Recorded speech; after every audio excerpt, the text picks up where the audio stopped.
Hi, everybody, and welcome to Cafe. I'm Clarence Reynolds. And I'm Allison Godlove. Great to be back with you this year to share all the fun and exciting events happening this week. Let's start off with Amy Sweezy. She is at the Orlando Science Center. Hey, Amy.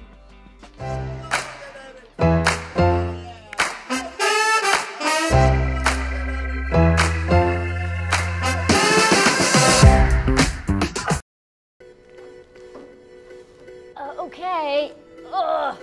I'm in the kinetic zone at the Orlando Science Center. And yes, these are the pulley chairs. Bet you can't guess why. I'm trying to lift myself up here. I don't know if I can make it to the top. Hey, Jeff, how are you doing down there? Yeah, it's not happening.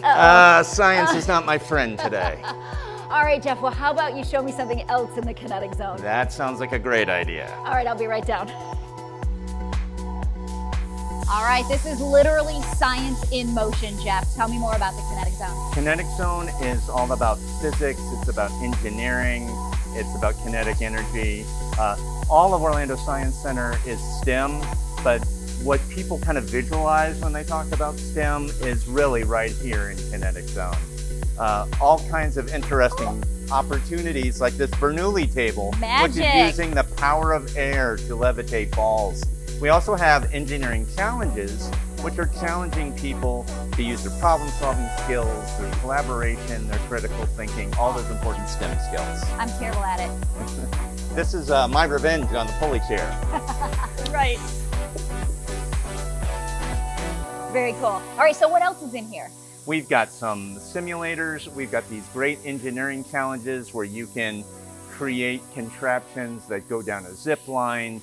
We play around with plasma balls and some of those traditional Science Center things. So there are a lot of physical science activities in Kinetic Zone that will bring back memories of probably Science Centers and museum visits that you went as a kid or when your kids were younger. Right, and that's a good point too, because the Science Center, you always think about it's families with kids. Parents bring their children here, but it's really for all ages, right? Yeah, there's no age limit on curiosity. So if you're interested in learning something new, come on down to Orlando Science Center. Also for adults specifically, we do Science Night Live, which is an adult night that happens 5 times a year, where on a Saturday night, we open up the Science Center specifically for adults with guest speakers, cool activities, and all the Science Center, but no kids. All right, so you heard it right here. Bring your kids, don't bring your kids. It's all at the Orlando Science Center. Don't miss it. They are closed on Wednesdays during the school year, but open every other day of the week. Yes. Always a good time at the Science Center. Yeah, we like to see what she's up to there. Thanks, Amy. Celebrate the Lunar New Year on Sunday, February 5th. The 11th annual Central Florida Dragon Parade kicks off for the most celebrated holiday in East Asia. Asia Trend Mills 50 REACH, which stands for Recognizing, Experiencing Asian Culture Heritage, and yes, Youth Enrichment and Senior Services is hosting this spring festivity. The Year of the Rabbit officially begins on February 22nd. There will be food and activities for the whole family. Visit centralfloridadragonparade.org to learn more. The Art and History Museum's Maitland presents the exhibition Fumachelaga, a history of the first peoples of Florida. From the indigenous Timucua, who lived among the tropical landscape well before it was known as La Florida, to the unconquered Seminole and Miccosukee, who endured through the Seminole War era, this show will look at the history of our state and the cultures of its inhabitants. The show runs through February 5th at the Art and History Museum's Maitland. Through the end of the month, the Winter Garden Heritage Foundation is hosting School Bells Are Ringing, a history of Winter Garden's iconic high schools. This exhibit looks at segregation in Florida's high schools. It features new images of students, teachers, and structures from Charles R. Drew High School, a school which provided accredited courses for Black students until high schools were integrated in the 1969-1970 school year. This show is on display at Winter Garden Heritage Museum. It's your last chance to catch a performance of Henry V at Orlando Shakespeare Theater. This is a continuation of the Fire and Rain series. King Henry V of England wages war with France in an attempt to claim his throne, and this thrilling and powerful conclusion to his rise is packed with battles, betrayals, comedy, and love. Go to orlandoshakes.org to see showtimes and buy tickets.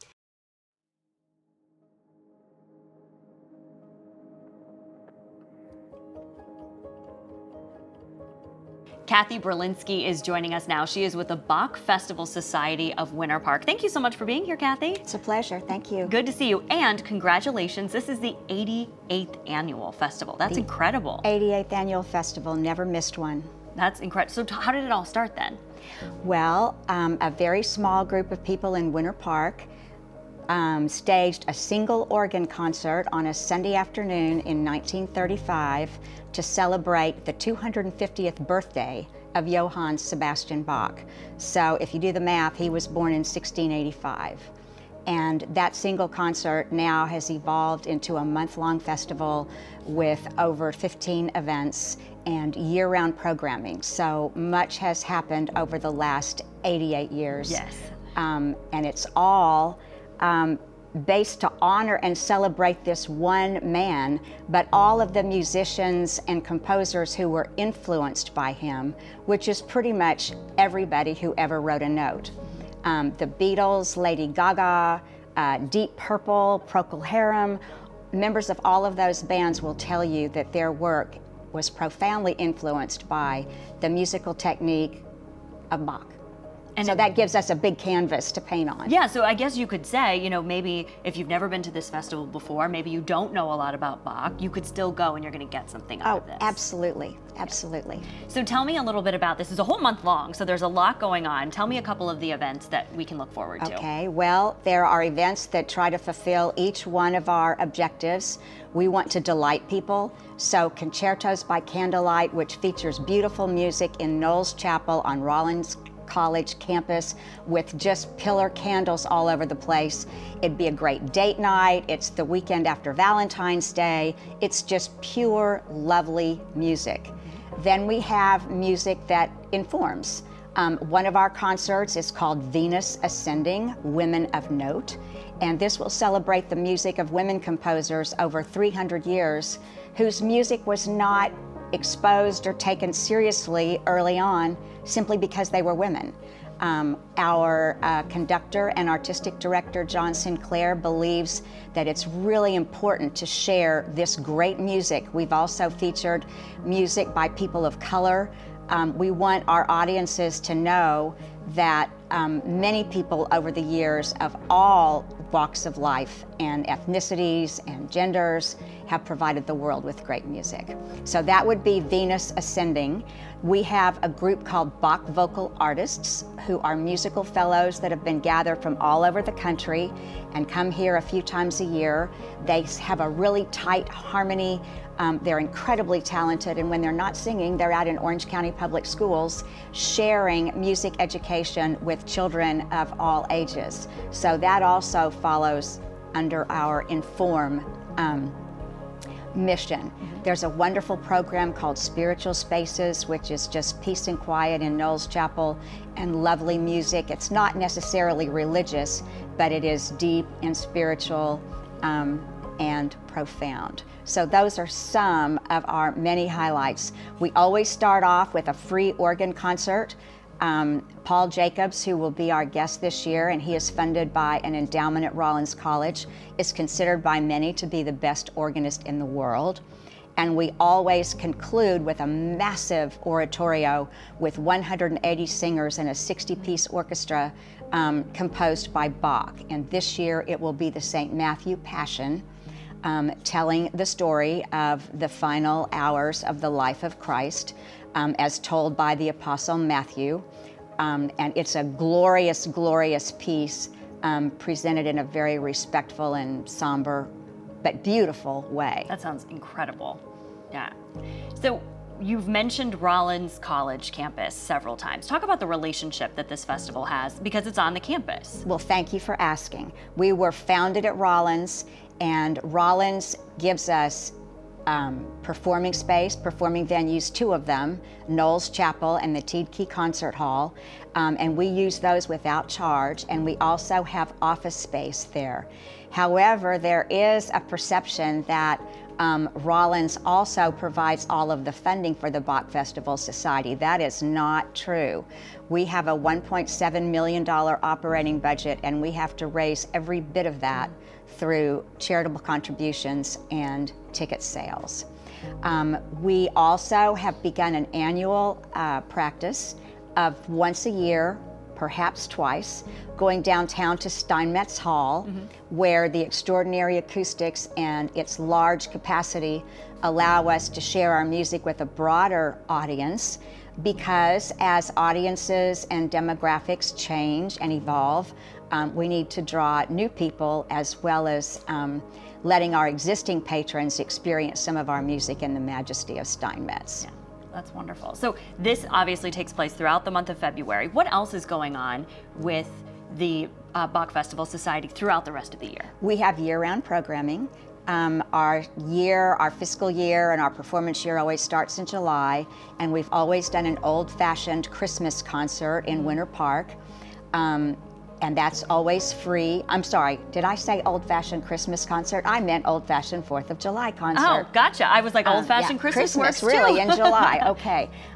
So we do that in Winter Park, and then in the fall, we bring in guest artists from around the world. We featured a wonderful Korean guitarist named Gigi, who just blew us away. She plays classical guitar, and then she'll pick up a Fender and do some incredible guitar reel that would make all of the legends be very impressed. We've done a massive oratorio in Steinmetz Hall each year. We're going to conclude our season this year by something else that we do, which is to use the power of music to shine a light on social issues. And we are doing a program called Pursuit of Peace, and the central work was composed to commemorate the Kosovo humanitarian crisis of the late 90s. And it is offered in memory of that, but also as a way of showing support and solidarity for the people of Ukraine. Last year we did a work called The 7 Last Words of the Unarmed. It featured the last words of Trayvon Martin and 7 other young black men who died at the hands of white authority figures. It was powerfully received. A few of our patrons were hesitant to attend, but everyone who was there jumped to their feet at the end and said they had been informed and challenged by that concert. Wonderful. And in 2024, we'll do something called Sanctuary Road, based on the story of the Underground Railroad. So the power of music can do so much. It can enlighten us, it can inform us, it can educate us, and it can inspire us. Yeah, it certainly sounds like it is going to do all of those things throughout the month of February. Kathy, thank you for coming by and talking to us about this. You're so welcome. I hope your viewers will check out our website. Everything they would need to know, from what, when, where, how, and to get tickets is there. So thank you so much. Yeah, go check out the website for sure. And then from February 3rd to the 26th, enjoy the Bach Festival. It sounds like it's going to be a great time. Thank you so very much. Thank you, Kathy. It's been a pleasure. The affluent African-American Levy family is gathering at their Martha Vineyard home, and their brothers have brought their ladies home to meet the family for the first time. The two butt heads over issues of race and privilege, while family tensions rise, as well as revealing secrets. Get showtimes and tickets at gardentheater.org. The Blue Bamboo Center for the Arts is hosting a Thursday night hang featuring Chris Cortez on guitar, Walt Hubbard on drums, and Doug Matthews on bass. Ed Kraut is going to be on keyboards, and other special guests will be there. There will also be a jazz jam session where you're encouraged to bring your instrument and join in. Admission is free and doors open at 7:15. The 88th annual Bach Festival begins February 3rd at Rollins College in Winter Park. It features choral masterworks, recitals, chamber music, and lectures over 3 weeks on the college campus. A favorite is the Concertos by Candlelight, featuring Adam Golka on piano and Itamar Zorman on violin. This year's festival begins with a recital by one of the best organists in the world, Paul Jacobs. For information on times and tickets, go to bachfestivalflorida.org. So much happening. There's a lot going on to kick off the new year, isn't there? We like that. Nice. Well, that wraps up this week of events, and if you have one you'd like to share with us for next month, send us an email at cafe@ocfl.net. I'm Clarence Reynolds. And I'm Allison Godlove. Remember to join us next week to see what's new and exciting in your community.